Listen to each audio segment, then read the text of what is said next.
आखिर 4 जून को क्या होगा अगर वाकई में मोदी जी तीसरी बार प्रधानमंत्री नहीं बन पाए। और जिस तरह के दावे इंडिया गठबंधन कर रहा है, बहुत से जानकार कर रहे हैं कि अगर वाकई में त्रिशंकु लोकसभा जैसे हालात बन जाएं और अगर बीजेपी सत्ता में ना आ पाए तो क्या इसकी भनक प्रधानमंत्री को दे दी गई है। दोस्तों, चाहे टीवी के पत्रकार हों, चाहे वो यूट्यूब के पत्रकार हों, एक बात तो हर किसी ने बोली है इस पूरे के पूरे चुनाव में कि एक, इस चुनाव में कोई लहर नहीं है। दो, इस चुनाव को समझना, डिकोड करना बड़ा मुश्किल है। हर कोई, चाहे वो अंग्रेजी के पत्रकार हो, चाहे वो अखबार के पत्रकार हो, चाहे वो टीवी के पत्रकार हो, चाहे वो यूट्यूब के पत्रकार हो, चाहे वो आजाद पत्रकार हो, हर कोई एक बात बोल रहा है कि इस चुनाव में ना कुछ समझ नहीं आया। कल आखिरी चरण की वोटिंग भी हो जाएगी, लेकिन इस बीच दोस्तों एक खबर आई है जिसको देखकर कई लोगों की त्योरियां चढ़ गई। कई लोगों ने ये सवाल उठाया कि जब प्रधानमंत्री इतने आश्वस्त हैं कि 400 पार का नारा उनका सही साबित होगा, तो फिर जल्दबाजी में फाइल निपटाने का क्या मतलब। दोस्तों, एक खबर आई है और ये खबर बहुत से सवाल अपने आप में खड़े करता है और राजनीतिक गलियारों में इस खबर ने काफी हलचल भी पैदा कर दी है। लोग ये भी कह रहे हैं कि ऐसी भी क्या जल्दबाजी मोदी जी, जब आप तीसरी बार पीएम बन ही रहे हैं तो बीच चुनाव में फाइलें निपटाने की क्या जरूरत है। दरअसल हुआ ये दोस्तों कि 7वें चरण का मतदान कल है, आप जानते हैं। इससे पहले ही कुछ इंपॉर्टेंट अपॉइंटमेंट्स किए गए हैं जिसको लेकर बहुत से लोगों ने तरह तरह के सवाल खड़े किए। जैसे आप देखिए, ये आपके सामने जो हैं ये सचिव स्तर के कुछ बड़ी नियुक्तियां हैं।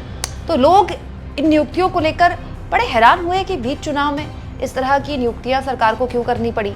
जानकार ये बताते हैं दोस्तों कि अभी इस पूरे चुनाव में एक दिन की छुट्टी मोदी जी ने ली थी।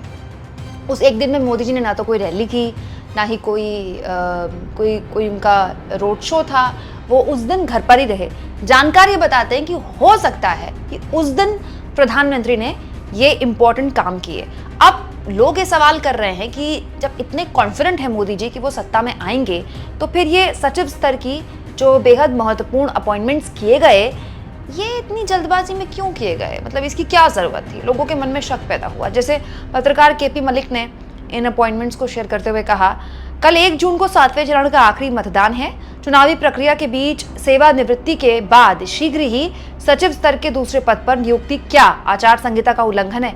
अगर हाँ, तो क्या आदर्श आचार संहिता के उल्लंघन करने पर चुनाव आयोग कोई कार्रवाई करेगा? इसके अलावा वरिष्ठ पत्रकार राजू पेरुलेकर ने भी ये अपॉइंटमेंट्स जो कि हुए हैं उसको शेयर करते हुए यही कहा कि आखिर ऐसी क्या जल्दबाजी थी, इतने इंपॉर्टेंट अपॉइंटमेंट्स ठीक चुनाव के बीच करने का क्या मतलब होता है, इन नियुक्तियों का क्या मतलब होता है। हालांकि सरकार स्वतंत्र है, सरकार के अधिकार में है वो इस तरह की नियुक्तियां करे ना करे, कब करे, लेकिन अभी तो सरकार बनेगी नहीं। प्रधानमंत्री अपने लिए वोट ही मांग रहे हैं, तो फिर इतनी जल्दबाजी में इस तरह की नियुक्तियां क्यों की गई। जैसे पत्रकार महेश लांगा ने भी ये खबर शेयर की दोस्तों। द हिंदू के पत्रकार है महेश लांगा। इन्होंने कहा कि new appointments in the centre at joint secretary level.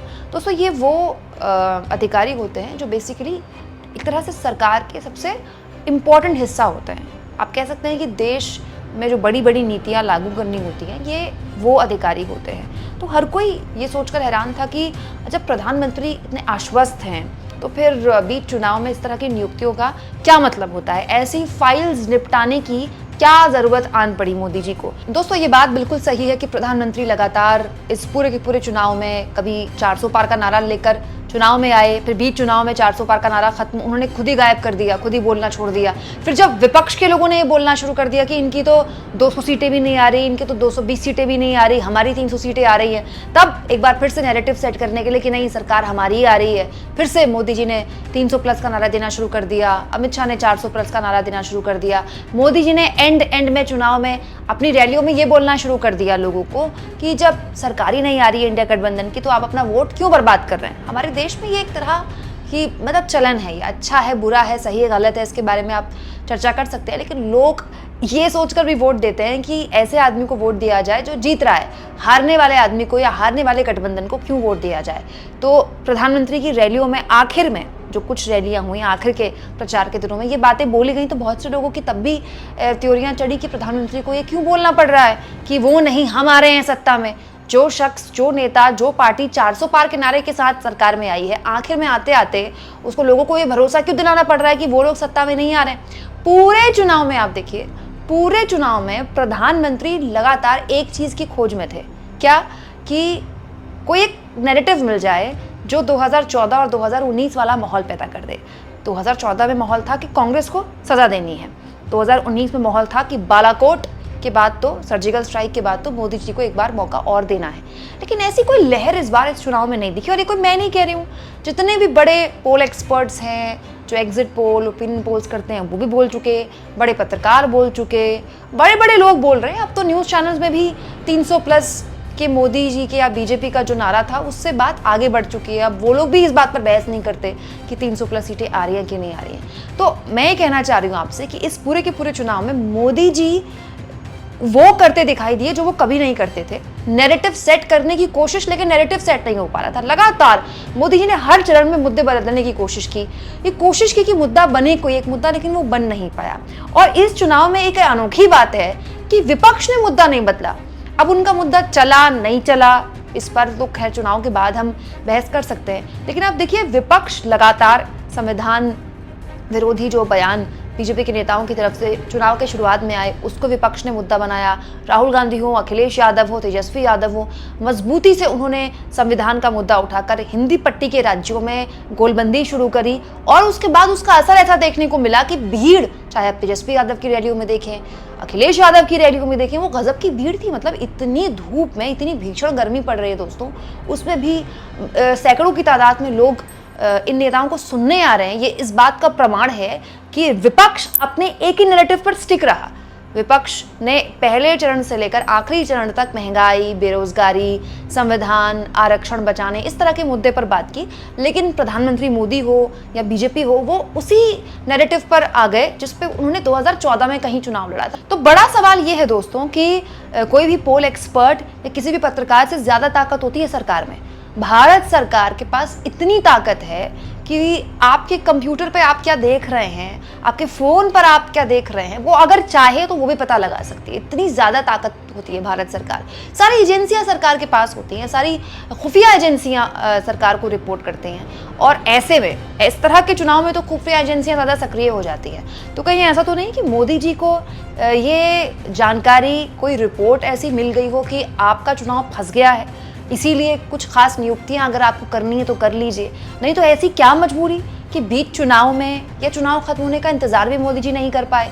अगर 400 पार आ ही रहा था एनडीए का आंकड़ा, तो फिर ऐसी क्या स्थिति आ गई कि मोदी जी को बीच चुनाव में इस तरह की इंपॉर्टेंट नियुक्तियां करनी पड़ी। इसको लेकर बहुत से लोग तमाम तरह की बातें कर रहे हैं, लेकिन आपको क्या लगता है दोस्तों, क्या वजह रही होगी? कमेंट बॉक्स में जरूर लिखें। और इसके साथ साथ मुझे ये भी बताएं कि इस बार के लोकसभा चुनाव के प्रचार में, क्योंकि अब प्रचार खत्म हो गया है तो हम इस पर बात कर सकते हैं, इस बार के लोकसभा चुनाव के प्रचार में क्या आपको उम्मीद थी कि इंडिया गठबंधन इतनी मजबूती से अपनी बात रख पाएगा, इतनी मजबूती से कि प्रधानमंत्री को पूरा का पूरा नैरेटिव इंडिया गठबंधन का फॉलो करना पड़ जाए? मतलब मोदी जी के लिए कहा जाता था कि वो नैरेटिव सेट करते हैं और विपक्ष उसको फॉलो करता है। कि पहली बार हुआ है चुनाव में कि नैरेटिव विपक्ष ने सेट किया और मोदी जी लगातार उस पर बात कर रहे थे।